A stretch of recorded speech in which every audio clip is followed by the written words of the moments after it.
47 downtown. First news, you know the deal. It's accurate. You get the damn truth. A shipment of humanitarian aid has left the port in Cyprus on its way to the new U.S. taxpayer-funded pier that we built right in the midst of the Hamas territory in Gaza to deliver aid to the folks there. Now we know Gaza's going to get a lot of the food first. They're still controlling a lot of it. We have not built a pier yet over by Ukraine to help those folks. In fact, we have no one there currently discussing with Russian authorities a ceasefire or an end to that war just in Gaza. President Joe Biden said he's not going to give Israel the weapons that Congress approved. Yep, because they want to assault on Rafah and wipe out Hamas. He said, we're committed to their defense. We're just not going to give him what they need to complete the project. Folks, these were precision weapons that would limit civilian casualties. We're not going to supply them, he said. Not going to do it. Stormy Daniels hits the witness stand today. This time, Trump's lawyers get to cross-examine her, and it's going to be ugly, as she the other day did a lot of things during her dissertation on what happened that totally went against all the other things that she have said before, and they are going to rip her apart today. And it's irrelevant because her testimony has nothing to do with the charges that were brought against Trump anyway. They're just doing it to damage his credibility in front of America.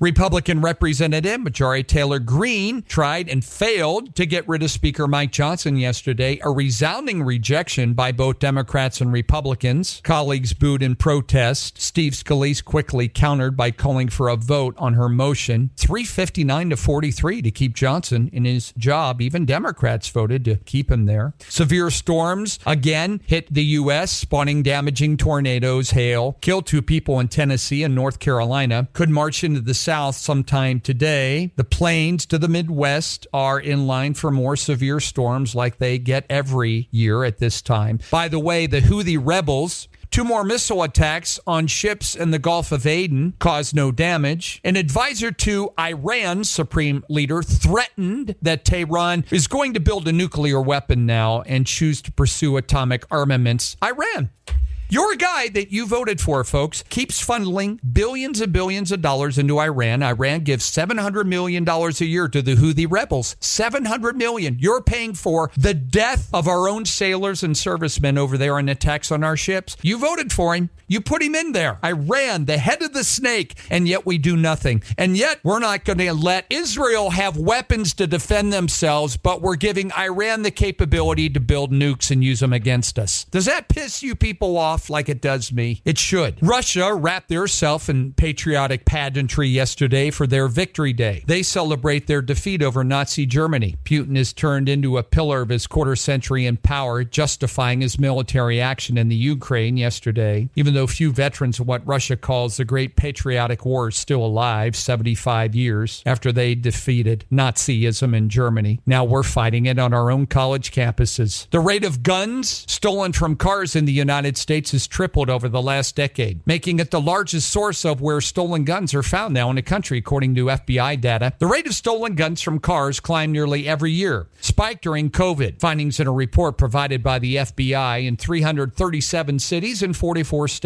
Director of the Bureau of Alcohol and Tobacco said the alarming trend underscores the need for Americans to safely secure your firearms. We talked about the new U.S. rules for all dogs coming into the country now have to be at least 6 months old. They have to be microchipped. They have to have all their vaccination records in place. And those rules go in place for 100 countries. Meanwhile, down on the southern border, you can run in. We give you cards. You're not tested for disease. You're not microchipped. Nothing. Don't have to speak the language. We give you education, housing, debit cards. We have measles outbreaks now, whooping cough outbreaks in the country coming in. But we have now new rules for the importation of dogs. They take effect August the 1st. The FCC has voted to restore rules to prevent broadband internet providers like Comcast and AT&T from favoring some sites and apps over others. The new rule on Thursday effectively reinstates net neutrality, an order the commission first issued in 2015 during the Obama administration. World shares are mixed. Wall Street's lull went into its second day. China better than expected trade for April. Yesterday here, as far as our stocks go, kind of a lackluster day, down here and there. Norfolk Southern shareholders will decide today whether to back an investor's bid to take over the railroad's board and replace management. There's a battle underway in California between a unit of the Wonderful Company and United Farm Workers over how a group of workers organized under the enacted labor law. Since that took effect, 4 groups of farm workers have filed to unionize in California. Experts said more expected to do so. Farmers are concerned the filings will affect how they run their business. California has a lengthy history of trying to protect their farm workers and their right to organize, but few have entered unions. Nissan's profit for the fiscal year through March jumped 92%, $2.7 billion. Their sales grew in all major global markets except one, China. Nissan reported Thursday their annual sales surged by 20% from where they were. Nissan sold 3.44 million vehicles globally for the year. That's up from 3.3 million vehicles the year before. Oil yesterday was up about 61 cents a barrel, closed at 78.99 yesterday. Uber Technologies was down. The ride-hailing company reported a surprising first quarter loss and disappointing booking results for Uber. Shopify, they're a cloud-based commerce company, gave investors a disappointing update. They were down yesterday as well. Lyft was up $1.18. That company actually beat what analysts had expected in the first quarter of this year. And Dutch Brothers, a drive-through coffee chain, they raised their revenue forecast for the year as people have to have their coffee. And ownership of the NHL's team in Utah has now given fans 20 choices to vote on for their franchise new name. The teams coming to Utah, the options to fans to choose from are the Frost, Ice, the Powder, the Mountaineers, the Freeze, the Mammoth, Black Diamonds, the Blast, Caribou, Blizzard, Swarm, Hive, Outlaws, the Yeti,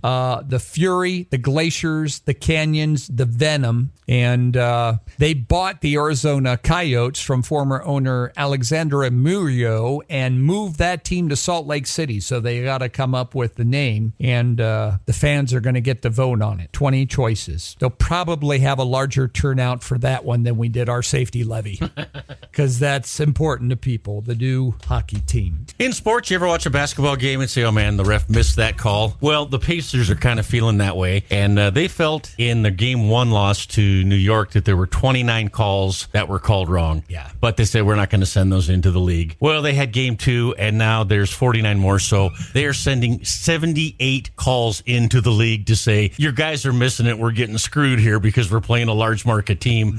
New York is up 2-0 in that one, and the game's been pretty close. Oh, yeah. They're getting, they're rough games. They're playoff games now, so they're just... more fun to watch, like real basketball. Oh, yeah, they are. They're more fun to watch. Nothing like the games used to be. No. But still, they're better. 56 today, still a 70% chance of showers, and then weather looks good. 67 Friday, 70s over the weekend. Mother's Day, 75, and that should be a nice afternoon. 47 out there right now, 6:46, and that's what's happening. Mark and Paul here together. Game day today. Thanks for tuning into the Cat.